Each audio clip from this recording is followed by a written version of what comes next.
Everyone, आज की class में हम पढ़ेंगे एनसीईआरटी क्लास 9 की बुक मोमेंट का chapter number 4 in the kingdom of fools. ये लेसन जो है ये एक फोक टेल है कन्नड़ भाषा के अंदर, और जिसे इंग्लिश में ट्रांसलेट करके दिया गया हमारे लेसन के अंदर। इस कहानी के अंदर जो है एक विशेष शहर के गांव की बात की गई है, जिसके अंदर सभी लोग जो है वो मूर्ख होते हैं। तो लोक कथाएँ जो है वो मूल रूप से मौखिक होती है और पीढ़ी दर पीढ़ी जो है आगे से आगे सुनाई जाती है। आपने भी अपने बचपन के अंदर इस लोक कथा को सुना होगा, और विशेषतः इसका नाम जो है जिस नाम से ये सुनाई जाती है अपने जो है वो नॉर्थ इंडिया के अंदर, तो वो अंधेर नगरी चौपट राजा नाम से इस कहानी को सुनाते हैं। तो आपने भी अपने दादा दादी या नाना नानी से इस कहानी को अवश्य ही सुना होगा। तो चलिए अपने एंजॉय करते हैं इस कहानी को, in the kingdom of fools. It is believe that fools are dangerous.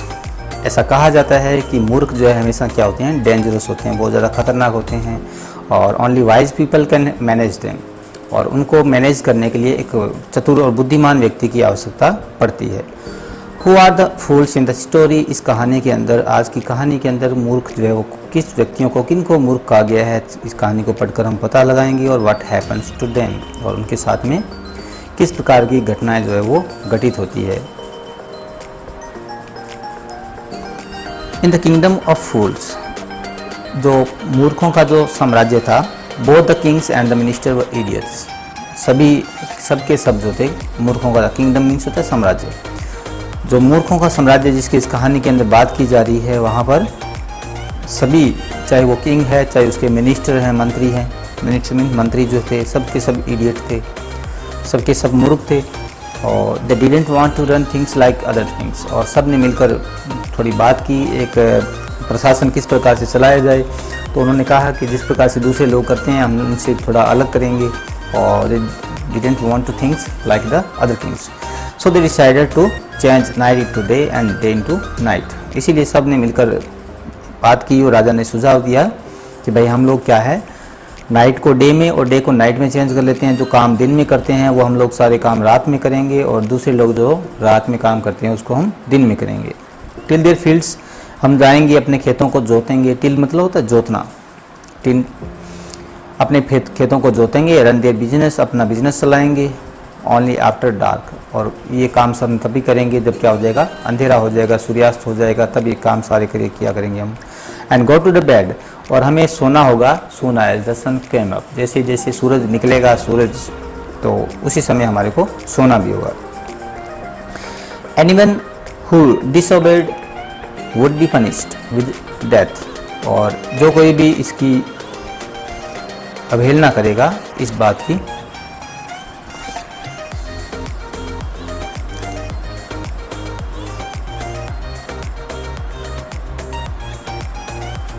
Anyone who disobeyed, जो कोई भी इसके इस आदेश के डिसोबे करेगा, आज्ञा को मानेगा नहीं, अवहेलना करेगा आज्ञा की, would be punished with death. उसको पनिश किया जाएगा, और पनिशमेंट भी छोटी मोटी नहीं मिलेगी, उसको क्या किया जाएगा, डेथ की सजा जो दी जाएगी। The people did as they were told, और लोग डर के मारे वैसे ही करते थे जैसे उनको राजा ने कहा गया कि नहीं तो हमारे को डेथ का सामना करना पड़ेगा। The king and minister were dilated, और राजा और मंत्री जो है वो सारे क्या होते हैं, इस बात के ऊपर खुश होते हैं, डिलाइटेड होते हैं। At the success of their project, कि उनका प्रोजेक्ट जो है उन्होंने जो रखा था जनता के सामने वो सफल रहा। One day Guru and his disciple, एक दिन क्या होता है, एक गुरु और एक चेला जो है, डिसिपल मीन्स होता है शिष्य या चेला। तो एक गुरु और एक चेला जो है वो अराइव्ड इन द सिटी, शहर के अंदर आते हैं। और it was a beautiful city, और शहर जो है वो काफ़ी सुंदर था। It was broad daylight, और काफ़ी दिन के समय में रोशनी जो वो काफ़ी थी, यानी कि ब्रॉड थी। ब्रॉड मतलब काफ़ी फैली हुई थी। But there was no one about, और गुरु और चेले ने देखा कि शहर के अंदर काफ़ी दिन था, लेकिन फिर भी एक भी आदमी वहाँ पर घूमता हुआ दिखाई नहीं दे रहा था। क्योंकि वहाँ पर तो पहले से क्या था, एक नियम बनाया हुआ था कि दिन के समय हम लोग सारे सोएंगे। एवरीवन वाज अस्लीप, हर कोई सोया हुआ था, नॉट ए माउस। और यहाँ तक कि माउस, चूहा जो है वो भी स्टीयरिंग करता हुआ नहीं दिखाई दे रहा था, यानी हिलते डुलते हुए या इधर उधर जाते हुए दिखाई नहीं दे रहा था। एक भी चूहा नहीं हिल रहा था, यानी कि even the cattle had been taught to sleep by day, और यहाँ तक कि जो कैटल थे उनके वहाँ के उस गांव के सिटी के लोगों के जो कैटल थे, मवेशी जो थे, उन्हें भी ऐसा सिखा दिया गया था, टॉट कर दिया गया था, सिखा दिया गया था कि वो स्लीप करेंगे डे के टाइम, के दिन में टाइम सोना है हमारे को। द टू स्ट्रेंजर्स, दोनों अजनबी, जो गुरु और चेले जो दोनों आए थे, इस बात को देख करके क्या हो जाते हैं, अमेज्ड, कि यार ये सारा गांव जो खाली पड़ा है दिन के टाइम ही। By what they saw around them and wandered around town till evening, लेकिन वो कुछ कर नहीं सकते थे, उनके पास में करने के लिए केवल यही काम था कि वो देखते और घूमते चारों ओर शहर के अंदर। वॉन्डरिंग करना मतलब था घूमना। टिल इवनिंग, शाम तक उनको टाइम पास करना पड़ा वहाँ घूम करके। वैन सडनली द होल, और जैसे ही शाम होती है सूर्यास्त हो जाता है, सडनली मतलब अचानक ही, होल टाउन, पूरा का पूरा जो टाउन है, कस्बा जो है, होल मीन्स होता है पूरा, टाउन कस्बा जो है वॉक अप, जाग जाता है। जैसे ही सूर्यास्त हो जाता है तो पूरा कस्बा जाग जाता है। And went about it's Knightley business, और अपने रात के जो बिजनेस होता है उनका काम धंधे जो वो करना शुरू कर देते हैं लोग। The two man were hungry, अब गुरु और चेले जो दोनों आए थे उन दोनों को भूख लगती है, क्योंकि सुबह से शाम हो गई थी। Now that the shops were open, क्योंकि अब जो दुकानें जो वो खुल चुकी होती है, तो they went to buy some groceries, इसीलिए वो जाते हैं बाजार के अंदर कुछ ग्रोसरीज खरीदने के लिए, राशन का सामान खरीदने के लिए।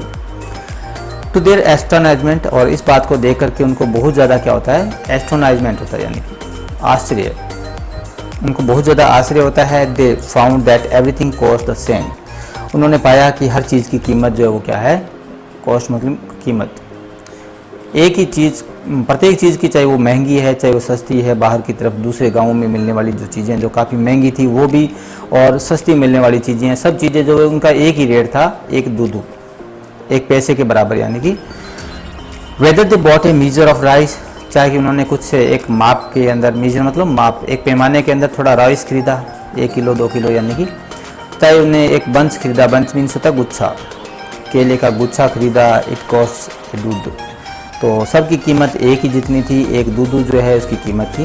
The guru and disciple were decide, इस बात को देख करके जो गुरु था और उसका डिसिपल जो था, चेला जो था, दोनों क्या होते हैं, डिलाइट होते हैं। डिलाइटेड मीन्स होता है खुश होना। दे हैड नेवर हर्ड, उन्होंने आज तक कभी भी नहीं, हर्ड मीन्स सुना, अभी आज तक उन्होंने कभी नहीं सुना ऐसी चीज़ के बारे में।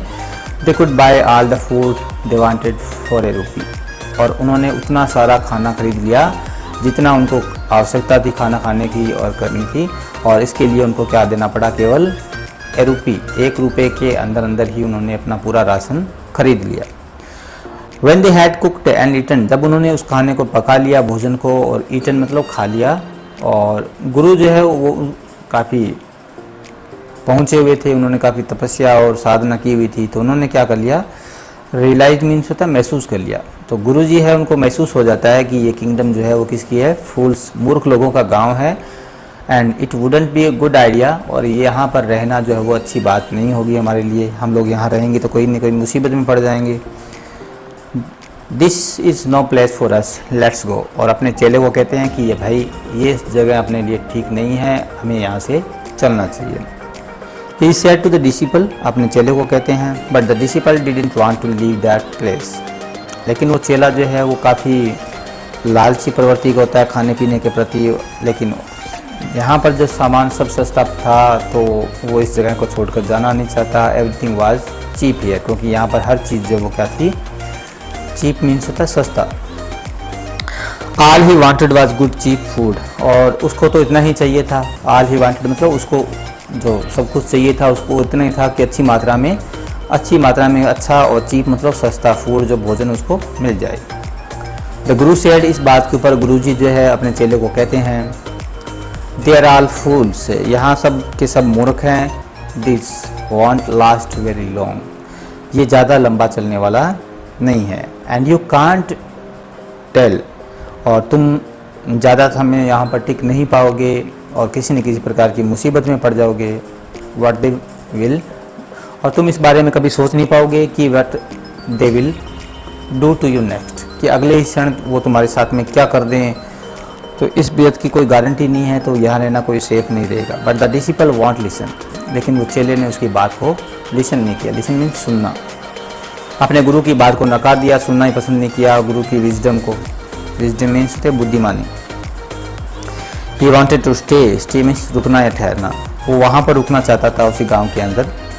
The Guru finally gave up, और गुरुजी ने क्या किया, अब गेव अप कर दिया, मतलब हार मान लेना। गुरुजी ने चेले के सामने हार मान ली कि भाई तुम्हें रहना है तो यहाँ पर रहो, डू यू वांट, जो तुम्हें पसंद हो वो तुम करो, आई एम गोइंग, मैं तो जा रहा हूँ, एंड लेफ्ट और चले गए। द डिसिपल स्टेड, डिसिपल जो है वो चेला वहीं पर रुक जाता है। एट हिज फिल, और पेट भर के फिल करके खाना खाता है हर रोज़, एवरीडे। बनानास खाता है, घी खाता है साथ में, और राइस और वीट, वीट मीन्स गेहूँ।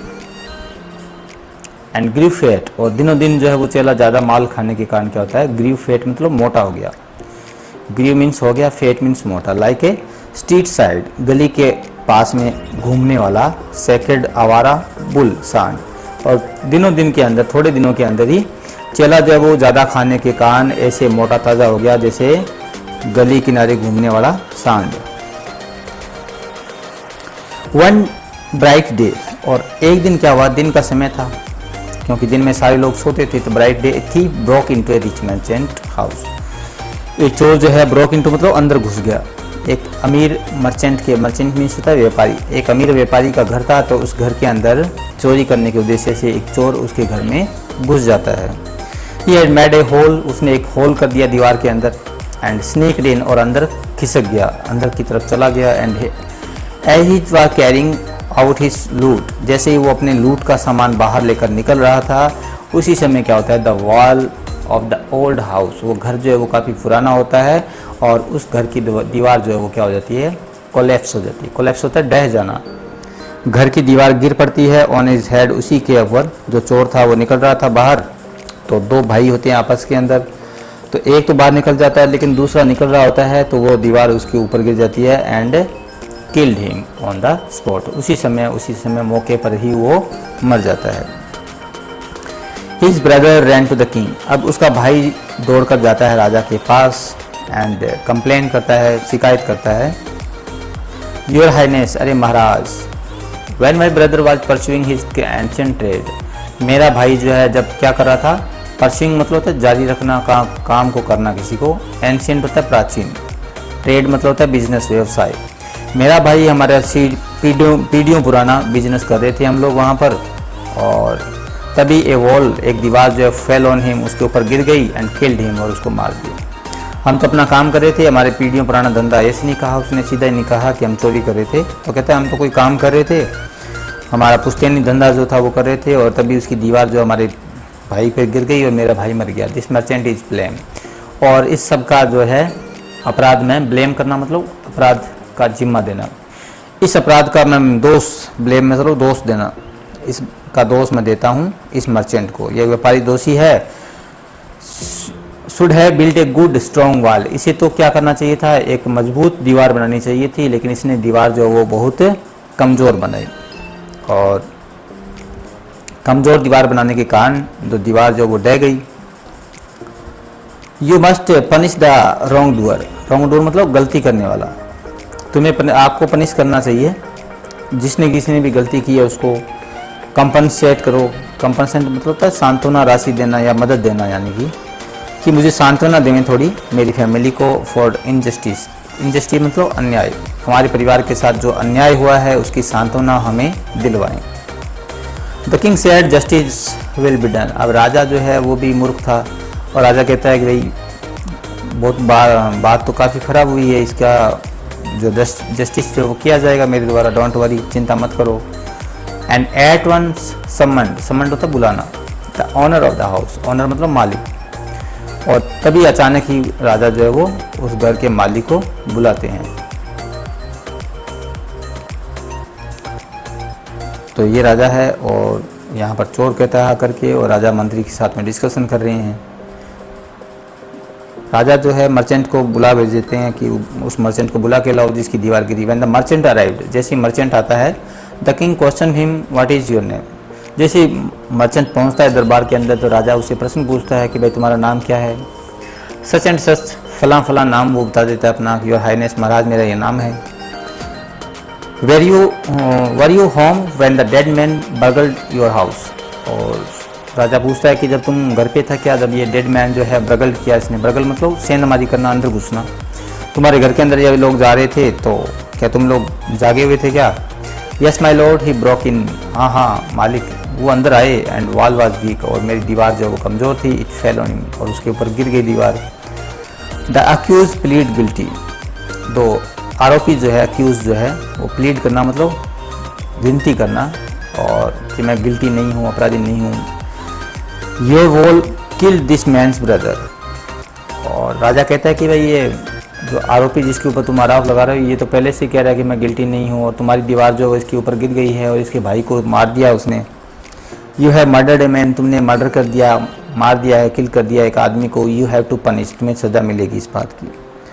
Lord said the helpless merchant, अरे भगवान, हे भगवान, हे मालिक, हेल्पलेस मतलब असहाय व्यापारी कहता है, I didn't put up the wall, अरे महाराज मेरी बात तो सुने, वो दीवार जो हो मैंने नहीं बनवाई थी, मैंने पुट अप नहीं की, यानी बनवाई नहीं थी। It's really fault of the man, ये तो क्या है, फॉल्ट मतलब कमी है, दोष है, इस दीवार को मैंने नहीं बनाया बल्कि उस आदमी ने बनाया जिसने इसको बनाया है, तो उसकी ही कमी है इसके अंदर, बिल्ड किया उसको, बिल्ड होता है निर्माण करना। He didn't build it right, इसने इसको सही तरीके से नहीं बनाया। यू शुड पनिश हिम, आपको उस व्यक्ति को सज़ा देनी चाहिए जिसने इस दीवार को बनाया। उसने अच्छी दीवार नहीं बनाई, बेकार दीवार बनाई, और इस कारण से वो उस आदमी पर गिर गई और मर गया बेचारा। हु इज दैट, राजा कहता है कि भाई वो कौन है, उसको बुला के लाओ। My lord this wall was built in my father's time, तो मर्चेंट कहता है कि राजा साहब ये जो दीवार थी वो मेरे पिताजी के कार्यकाल में बनी हुई है। आई नो द मैन, लेकिन मैं उस आदमी को जानता हूँ, मैंने तो नहीं बनाया लेकिन मेरे पिताजी ने बनाया, फिर भी मैं उस आदमी को जानता हूँ। He is an old man now, वो अब बूढ़ा हो चुका था। ही लिव्स नियर बाई, वो आस पास में ही रहता है, तो उसको बुलाया जाए। The king sent out messenger, राजा ने अपने मैसेंजर जो है दूध जो भेजे उसके पास में ब्रिंग करने के लिए, लाने के लिए। ब्रिकलेयर मीन्स होता है कारीगर, जो कारीगर था उसको बुलाने के लिए मैसेंजर भेजते हैं वो। Who had built the wall, जिसने इस दीवार को बनाया था। They brought him tied hand and foot. They brought लेकर आए, हम उसको tied मतलब बांध करके, हाथ और पैर बांध करके उसको लाते हैं सैनिक जो है। You there, अरे तुम भले आदमी, did you build this man's wall in father's time? क्या इसके पिताजी के कार्यकाल के अंदर ये दीवार तुमने बनाई थी क्या? Yes my lord, I did. तो कारीगर जो है वो एक्सेप्ट कर लेता है इस बात को कि भाई दीवार तो मैंने ही बनाई थी। What kind of a wall is that you build? अरे तुमने ये कैसी दीवार बनाई? It had fallen on man, poor man बोलता है सॉरी राजा, ये एक बेचारे गरीब आदमी पर गिर गई और उसको मार दिया इसने। ये दीवार ऐसी कैसी दीवार बनाते तुम? You have murdered him, तुमने इसकी हत्या की है। I have to punish you by death, और उसकी डेथ की सज़ा तुम्हें भी मिलेगी। Before the king could order the execution, इससे पहले कि राजा जो है वो आदेश जारी करता है, एग्जीक्यूशन मतलब जारी करना। द पुअर ब्रिकलेयर, तो वो बेचारा गरीब कारीगर जो था उसने प्लीड करना शुरू कर दिया। प्लीड होता है विनती करना, तो कारीगर था उसने विनती करना शुरू कर दिया कि please listen to me before you give your orders. तो राजा को कहता है कि अरे राजा साहब एक बार रुकिए, आप मेरी बातों को सुने, जिससे पहले कि आप आदेश जारी करें उससे पहले रुकें थोड़ा। इट्स ट्रू, ये बात सही है कि मैंने दीवार को बनाया, एंड ये दीवार जो है वो क्या थी, वाज नॉट गुड, दीवार अच्छी बनी हुई नहीं थी, इस बात को मैं भी मानता हूँ। But that was because of my mind, लेकिन ये तो क्या है, मेरे दिमाग के कारण हुआ, क्योंकि मेरा दिमाग जो दीवार बनाने में स्थिर नहीं हो पा रहा था। आई रिमेंबर, और मुझे याद है कि मेरा ध्यान जो वो भंग हो रहा था, और ध्यान भंग होने के पीछे जो कारण था वो बताता है ए डांसिंग गर्ल, कि उसी समय जब मैं दीवार बना रहा था उस समय एक डांस करने वाली जो सुंदर लड़की है वो वहाँ से जा रही थी बार बार गली में से। Who was going up and down, गली में कभी इधर जा रही थी कभी उधर जा रही थी, स्ट्रीट के अंदर। डे, ऑल डे, पूरा दिन जा रही थी वो, और उसकी जो एंकलेट है, एंकलेट होती है पाजेब, जो उसकी पायल थी, जो उसकी पाजेब थी, उसकी जिंगलिंग हो रही थी। जिंगलिंग मतलब होता है खनक, उसकी पायल की खनक के कारण मैं जो डिस्टर्ब हो रहा था काफ़ी। And I couldn't keep my eyes on my mind on the wall, मैं अपनी आंखों को और अपने दिमाग को स्थिर नहीं कर पाया, दिमाग को, और इसके अंदर बिल्डिंग के अंदर। You must get the dancing girl, ये सारा दोस्त उस डांस करने वाली लड़की का है, तो ये मूर्खों की सिटी थी तो वो आगे से आगे अपना दोस्त डालते रहे। I know where she lives, तो जो कारीगर है वो कह देता है कि आपको उस डांस करने वाली लड़की को पनिश करना चाहिए और उसका मैं घर भी जानता हूँ। You are right, the case depends. राजा कहता है हाँ हाँ तुम ठीक कह रहे हो, सज़ा तो उसको ही मिलनी चाहिए। अब तो ये केस जो वो डिपेंड हो रहा है, डिपेंड होता है गहराता जा रहा है, केस थोड़ा गहरा होता जा रहा है। We must look into it, हमें इसको ध्यान से देखना पड़ेगा। इट्स नॉट इजी टू जज, ऐसे केस को जज करना, फैसला देना। कॉम्प्लिकेटेड मतलब होता है जटिल, ऐसे जटिल केस के अंदर, जो कि केस तो वास्तव में एक्चुअल में कुछ था ही नहीं। तो राजा कहता है कि यार ऐसे जटिल केस के अंदर मेरे जैसा स्मार्ट आदमी जो है वो भी फैसला दे सकता है, बाकी तो किसी बस की बात नहीं है। लेट्स गेट द डांसर, चलो उस डांसर को लेके आओ। वेयर एवर, जहाँ कहीं भी सी लिव्स, वो जहाँ कहीं भी रहती है, उस डांसर को लेके आओ मेरे पास में। The dancing girl now an old women, अब डांस करने वाली लड़की को लाया जाता है, वो भी अब बेचारी काफ़ी टाइम हो गया तो वो बूढ़ी हो चुकी होती है। एंड केम ट्रेमलिंग, ट्रेमलिंग होता है कांपते हुए। तो जैसे उसको पता चल जाता है, पहले सैनिक लेके आते हैं तो उसको पहले से ही पता चल जाता है, तो वो कांपते हुए आती है टू द कोर्ट, दरबार के अंदर। Did you walk up and down the street many years ago, अरे तुम इस गली के अंदर बार बार जा रही थी क्या कुछ सालों पहले। While this poor man was building a wall, जब ये आदमी इस दीवार को बना रहा था, क्या तुम उस अप डाउन कर रही थी उस गली के अंदर। डिड यू सी हिम, आपने उसको देखा। Yes my lord I remember it very well. तो जो डांसर गर्ल है वो उसको पहचान लेती है, कारीगर को, कहा हाँ भाई उस दिन की बात है और ये बात मेरे को याद है। So you did walk up and down, तो क्या तुम गली में बार बार जा रही थी विद योर एंकलेट, और तुम्हारी एंकलेट जो है, पायल जो है वो जिंगलिंग कर रही थी, बज रही थी। यू आर यंग, तुम उस समय यंग थी, जवान थी, और तुमने क्या किया, डिस्ट्रैक्ट कर दिया। डिस्ट्रैक्ट होता है ध्यान भंग करना, तुमने इस कारीगर का ध्यान भंग कर दिया।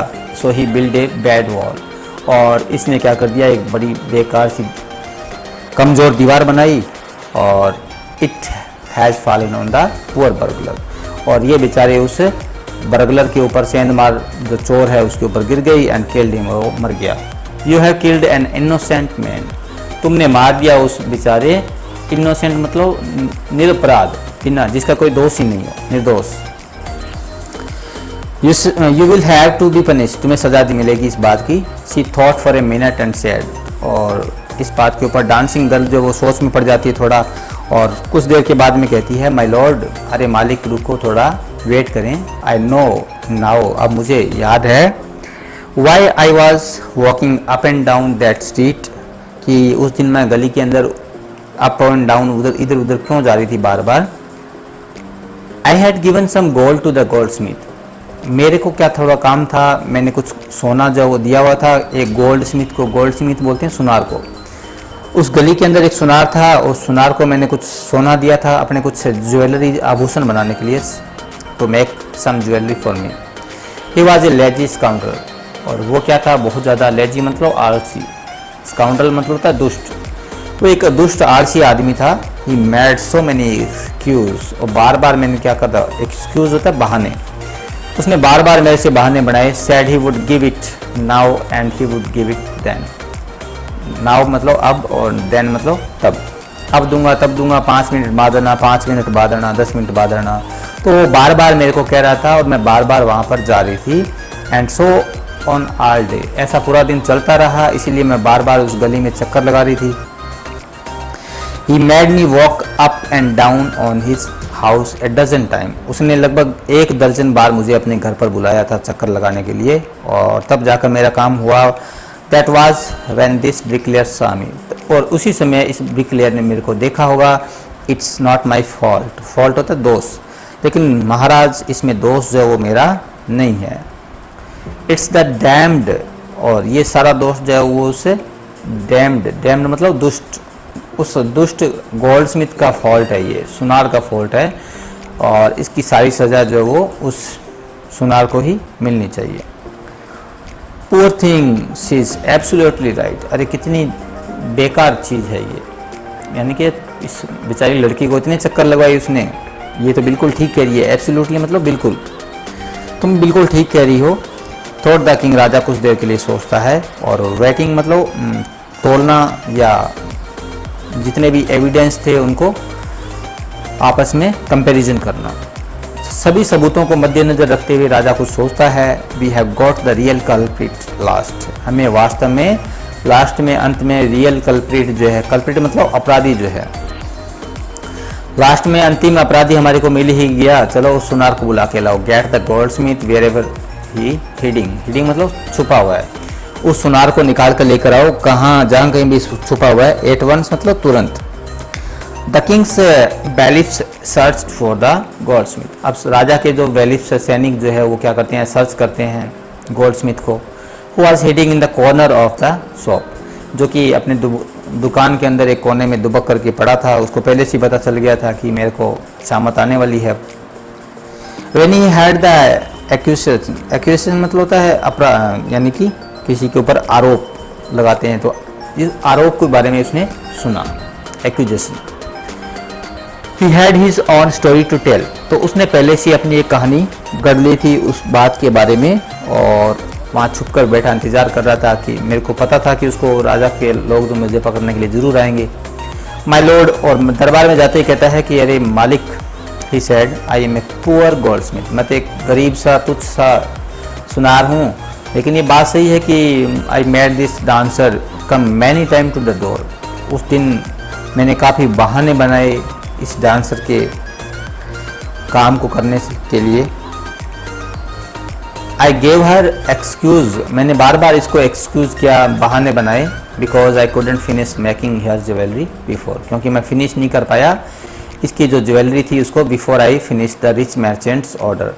मैं इसकी ज्वेलरी को नहीं बना पाया क्योंकि मुझे एक अमीर व्यापारी का ऑर्डर जो है वो पूरा करना था। They had a wedding coming, उनके घर पर जो है वो क्या थी, एक वेडिंग थी। वेडिंग मतलब शादी, विवाह का कार्यक्रम था। एक बहुत ही बड़े अमीर व्यापारी ने मेरे को ऑर्डर दिया हुआ था और मुझे उसका ऑर्डर पूरा करने का काफ़ी प्रेशर था, और उसका काम मैं कर रहा था, तो इसका काम, उनका काम छोड़ करके बीच में इसका काम नहीं कर सकता था। इस कारण मुझे बार बार बहाने लगाने पड़े। You know how impatient rich man are, आप तो महाराज जानते हैं कि कितने इम्पिटेंट्स होता है, उतावले, कितने उतावले होते हैं अमीर लोग जो होते हैं, वो अपने पैसे की धौंस दिखाते हैं अपना काम करवाने के लिए। Who is this rich merchant, अरे वो रिच मर्चेंट कौन है जिसने कैप्ट रखा यू फिनिशिंग योर, जिसने फिनिश नहीं करने दिया तुम्हारे को इस पुअर वुमेन का ज्वेलरी का काम। Made her walk up it down, और इस कारण से इसको बार बार चक्कर लगाने पड़े तुम्हारे दिमाग की दुकान के, सॉरी, और विच डिस्ट्रैक्टेड द ब्रिकलेयर, और इसके चक्कर लगाने के कारण इस ब्रिकलेयर, इस कारीगर का ध्यान भटका। Which made a mass of wall, mass of मालूम मतलब कचरा कर दिया इस वॉल का, दीवार का, बेकार दीवार बनाई। विच हैड नाउ, जो कि गिर गई एक, यानी पूरा घटनाक्रम राजा जोड़ देता है कि तुमने कौन सा व्यापारी है ऐसा जिसने तुम्हारे को सही समय पर गहने बनाने नहीं दिए, और तुम्हें इसको बहाने में लगाने पड़े, फिर इसको चक्कर लगाने पड़े। चक्कर लगाने के कारण कारीगर जो है वो इसको देखता रहा और उसने दीवार सही नहीं बनाई, और वो दीवार एक आदमी पर गिर गई। Fallen on the innocent man, innocent मतलब निर्दोष आदमी के ऊपर गिर गई और बेचारे को मार दिया। कैन यू नेम हिम, मुझे उस व्यापारी का नाम बताओ। राजा उस व्यापारी का नाम पूछता है। The goldsmith name the merchant, अब गोल्ड स्मिथ जो वापिस उस मर्चेंट का नाम बता देता है। And he was the none other than the original owner of the house, वो कोई नन अदर मतलब और कोई नहीं था। अब बात घूम फिर कर उसी व्यापारी के ऊपर वापस आ जाती है, क्योंकि जो गहने का ऑर्डर दिया था वो सेम व्यापारी वही था जिसकी दीवार गिरी, यानी उसका पिता जो है उसने ऑर्डर दिया होता है। देयर इज द ओरिजिनल वास्तविक ओनर जो था हाउस का, जिसकी वॉल जो है फॉलन गिरी थी।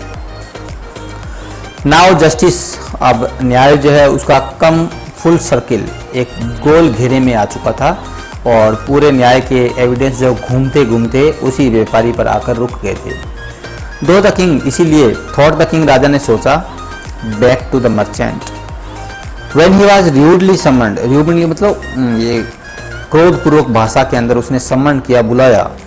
बैक टू द कोर्ट, उसे बुलाया गया वापस कोर्ट के अंदर। ही अराइव्ड क्राइंग, वो वापस रोते हुए आता है, क्राइंग करते हुए रोते हुए आता है कि अरे बड़ी मुश्किल से जान छूटी थी और पूरा मामला वापस मेरे पे आ गया।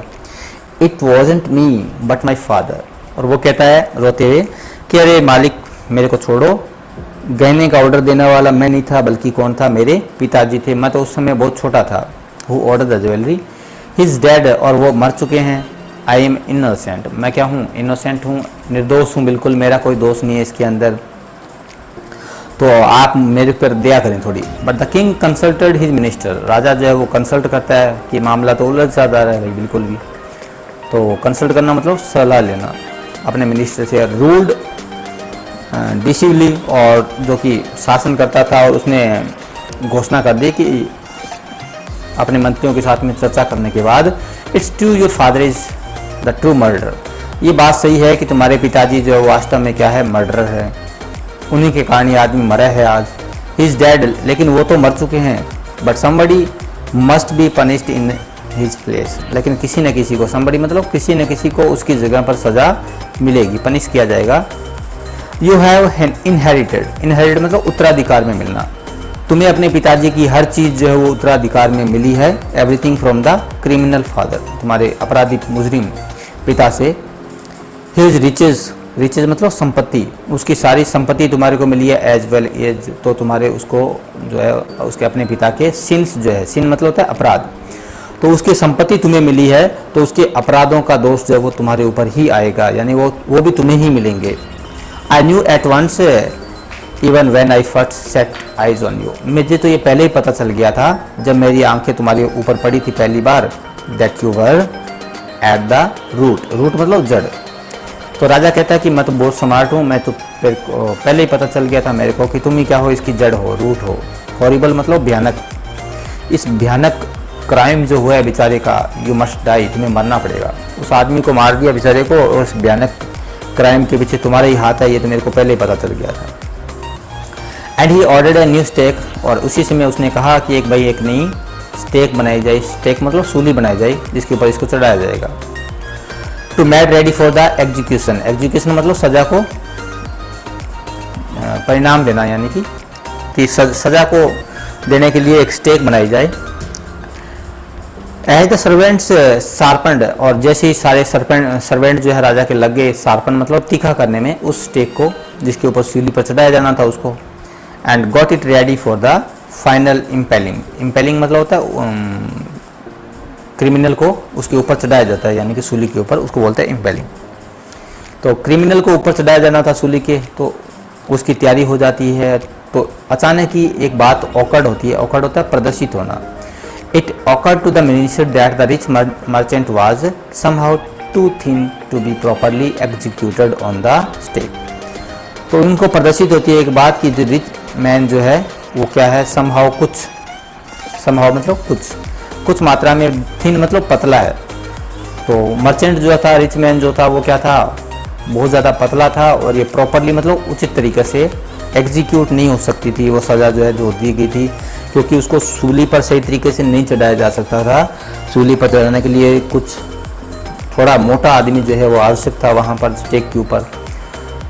ही appealed to the king's common sense, और ये बात जो है वो अपील करती है, आकर्षित करती है राजा के कॉमन सेंस को, मतलब आम बुद्धि को। The king too worried about it, राजा भी चिंतित हो जाते हैं कि अरे भाई बड़ी मुश्किल से तो अपराधी सेट हुआ है, और अब जो है ये सूली वाली बात जो वो अटक गई बीच में ही, तो अब सूली पर किसको चढ़ाया जाए। व्हाट शैल वी डू, अब हमें क्या करना चाहिए, ही सेड, उसने कहा।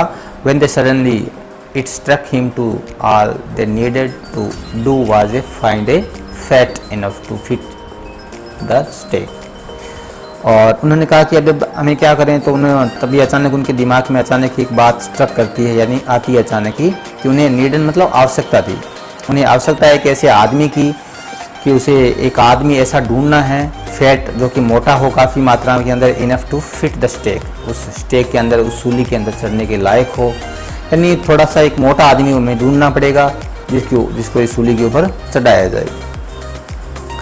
The servants were immediately sent, और इस बात के ऊपर तुरंत ही सर्वेंट्स को इमीडिएटली तुरंत ही भेजा जाता है टू द टाउन, कस्बे के अंदर, लुकिंग फॉर मतलब तलाश करने के लिए।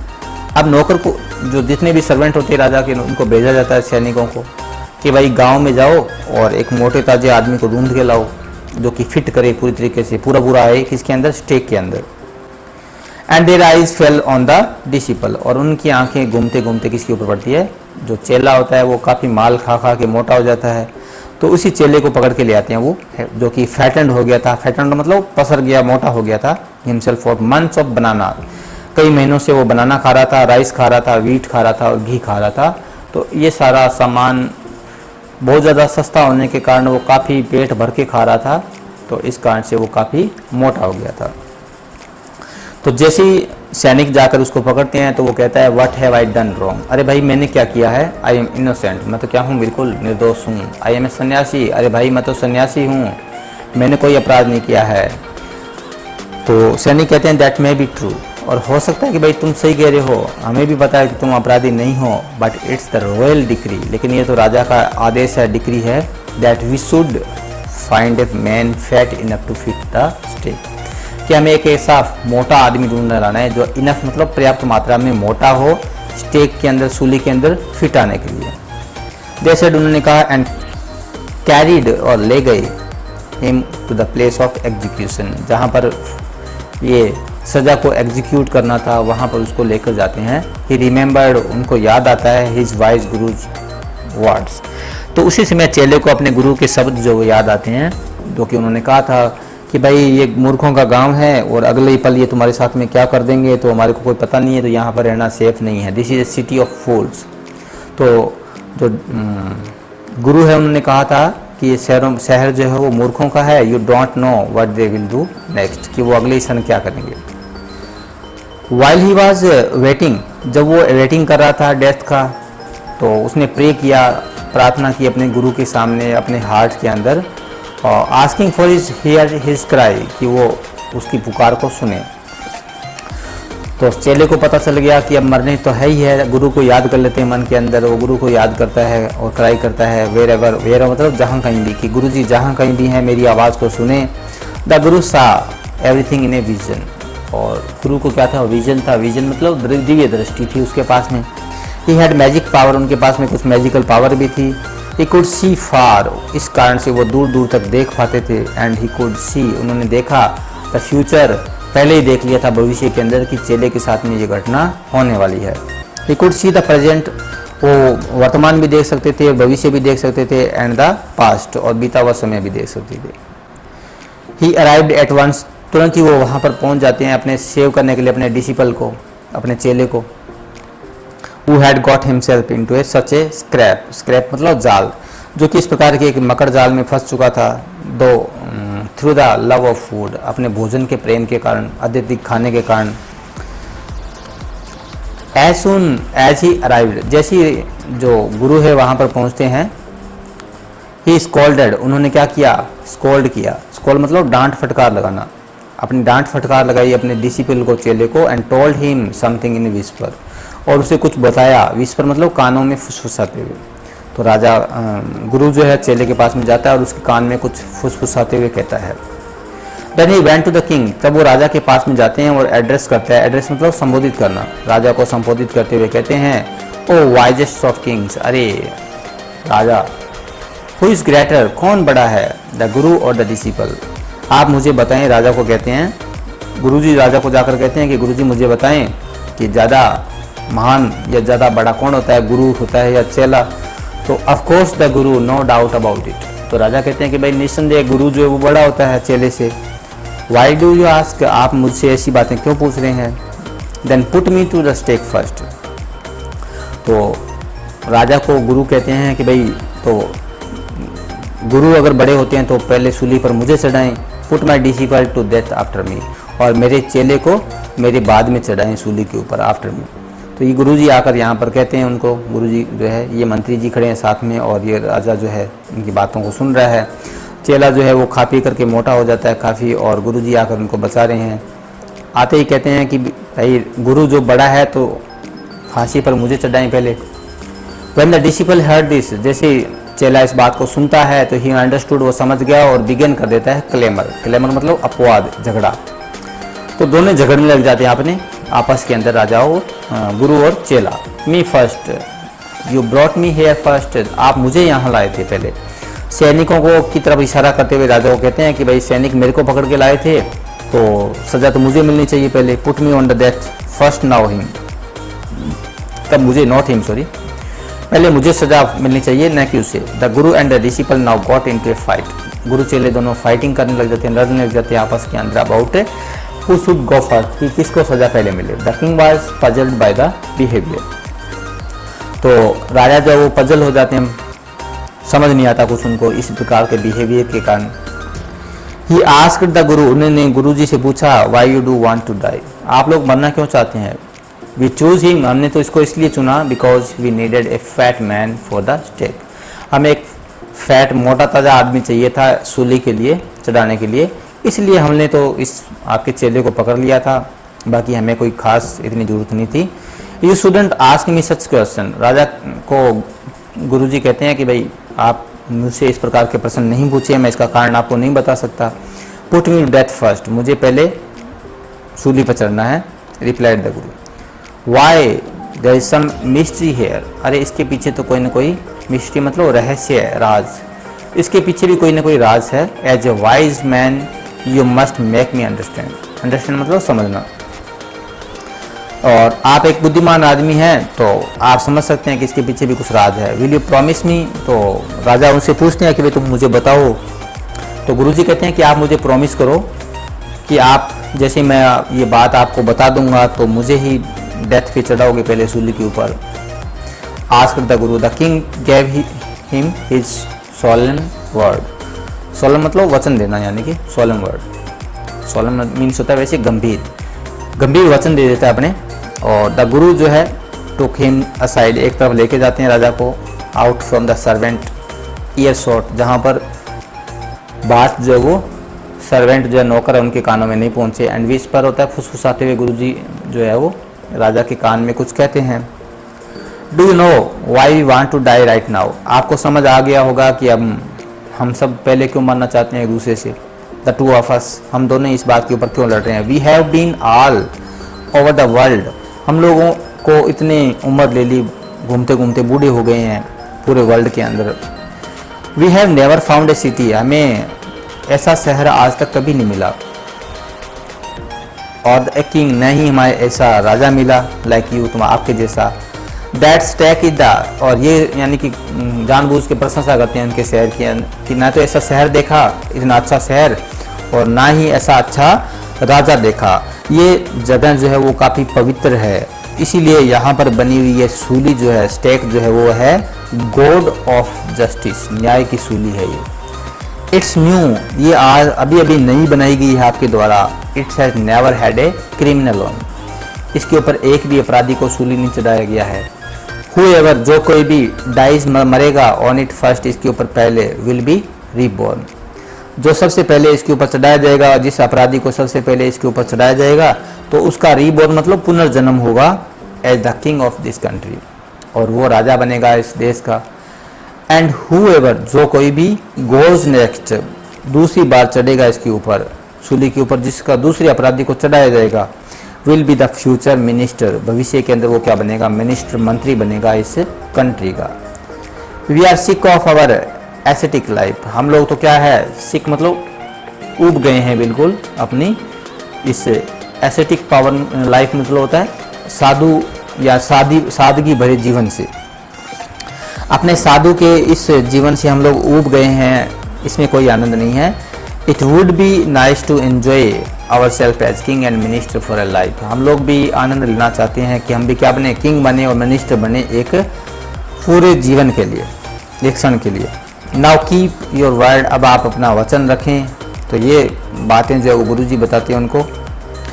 माई lord and put us to the death, अब हमें फांसी पर चढ़ा दें। मी फर्स्ट रिमेंबर, लेकिन मुझे पहले चढ़ाइएगा, गुरु कहते हैं। आप अपनी बातों को याद रखें, अपने वचनों को रिमेंबर करें कि पहले फांसी पर मुझे चढ़ाना है। The king was now thrown into deep thought, राजा को जैसे पता चलता है कि यहाँ पर सूली पर चढ़ाए जाने वाले लोग जो हैं अगले जन्म के अंदर यहाँ के मंत्री और राजा बनेंगे, तो राजा जो वो गहरी सोच के अंदर पड़ जाता है।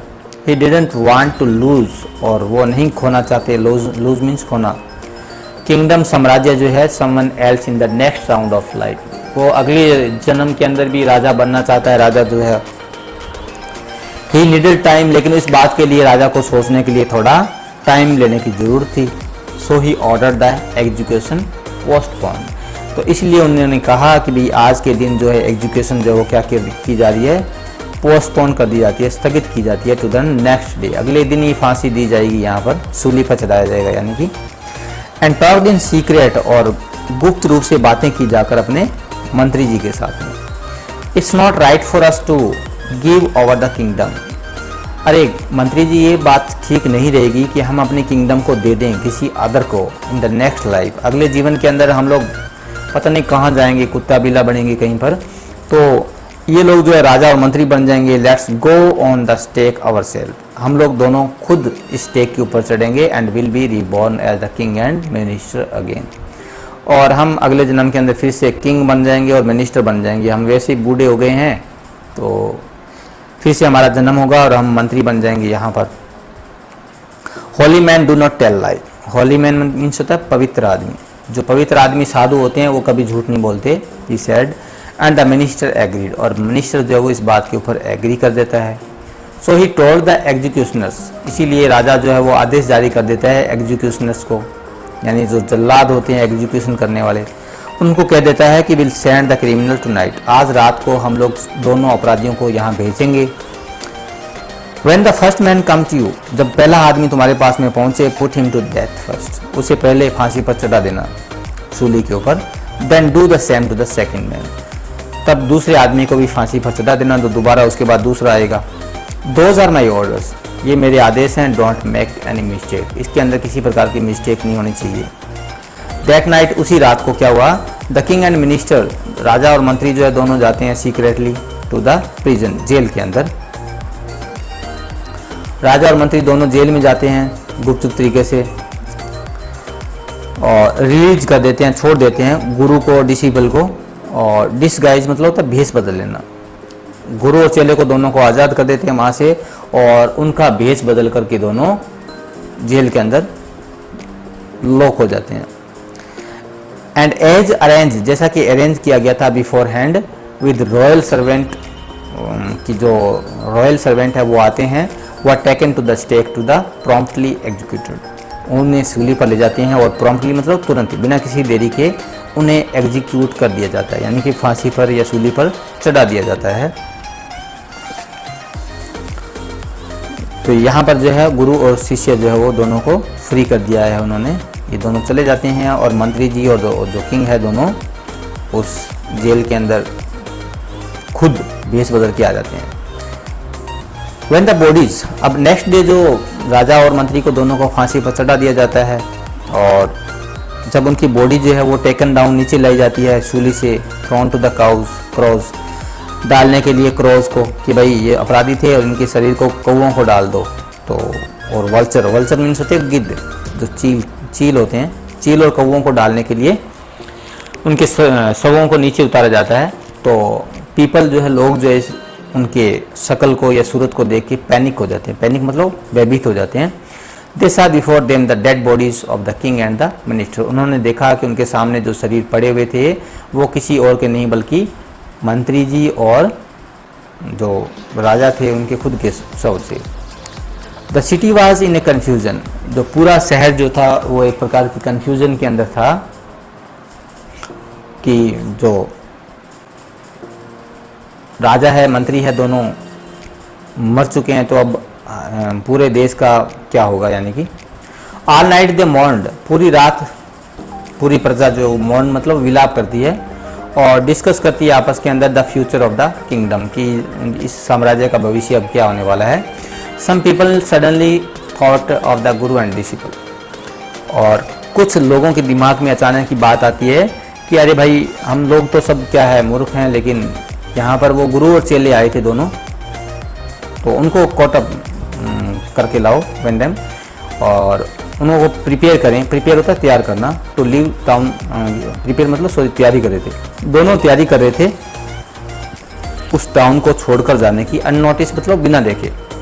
We people need a king and a minister, और लोग उनके पास जाते हैं, उनके पैर पकड़ते हैं और कहते हैं कि हम लोगों को क्या चाहिए, एक राजा चाहिए, एक मंत्री चाहिए।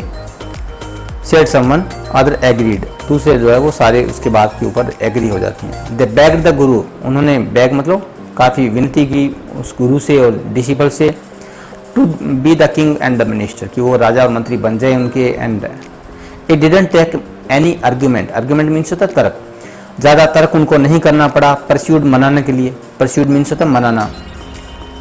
तो जो डिसिपल था, चेला था, उसको मनाने के लिए लोगों को ज़्यादा प्रयत्न नहीं करना पड़ा, परंतु टुक लॉन्गर टू परस्यू द गुरु। लेकिन गुरु जी जो थे उनको मनाने के लिए, क्योंकि गुरु जो है वो मोह माया छोड़ी हुई थी उनकी, वो इस प्रकार के झमेले में फिर से पढ़ना नहीं चाहते थे, तो उनको मनाने के अंदर थोड़ा उनको टाइम लगता है। Then finally agree to rule the kingdom. दोनों जो है बाद में अंत में पूरे साम्राज्य को रूल करने के लिए एग्री हो जाते हैं। एंड द सिली मिनिस्टर, और जो मूर्ख मिनिस्टर जो थे, on the condition that they could change all the old law. और मंत्री जो है king and the silly minister on the condition that, इस शर्त के ऊपर, कंडीशन मीन्स होता है शर्त, इस शर्त पे दोनों तैयार होते हैं कि हम लोग जो है यहाँ के सारे लॉ जो है, नियम जो है वो सारे बदलेंगे।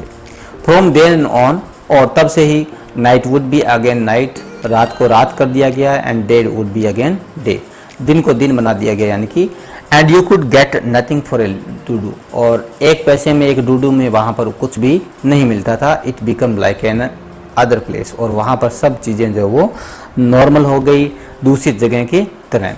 तो इस कहानी के अंदर हमने सीखा कि किस प्रकार से जो मूर्ख व्यक्ति है या जो लालच है वो हमें किस प्रकार से मुसीबत में डाल देता है। और ये वीडियो जो है आज की आपको कैसे लगी है, इसके बारे में अपने कमेंट जो है वो कमेंट बॉक्स में अवश्य दें। और यदि आपने चैनल को सब्सक्राइब नहीं किया है तो चैनल को सब्सक्राइब अवश्य करें, वीडियो को लाइक करें, शेयर करें। मिलते हैं अगली क्लास के अंदर। जय हिंद, वंदे मातरम।